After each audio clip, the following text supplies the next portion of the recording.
Okay, family, I cooked the bananas, and what I did was I poured cold water on them to cool them off a little bit before I cut them. And these are the things that I'll be using. You got your octopus, which is your squid, olive oil.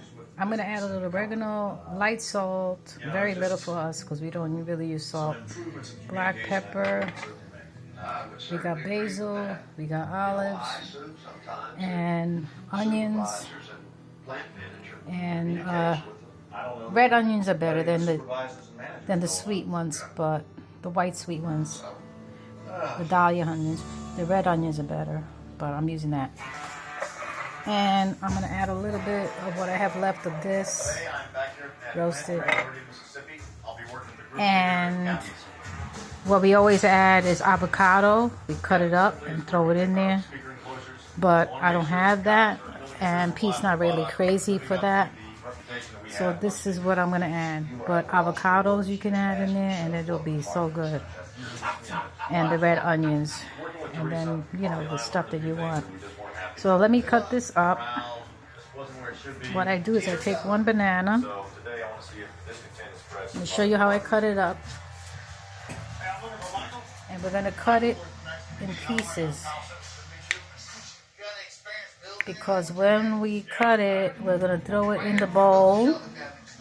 We're going to add everything. Okay? So I'm going to take this. Put it in the bowl because we're going to mix everything together. I'm going to put everything together and then I am going to put it in the refrigerator and let it cool. You don't want to mix everything with hot bananas in there. So pour cold water over it so it could go down in temperature. Then you add everything else. You add your olives, you add everything else that you want to add. And when I add the jumbo squid, the octopus, I'm going to drain out all that oil. I don't want any of that oil because I'm going to add a little bit of the Goya oil. It's going to be too much oil. If you're watching your weight, you don't want too much oil. So I'm going to drain all the oil. I'm going to drain all the oil out of here and just put the octopus. And then add a little bit of the virgin olive oil, which is going to give a nice flavor. And I'll show you the whole thing together.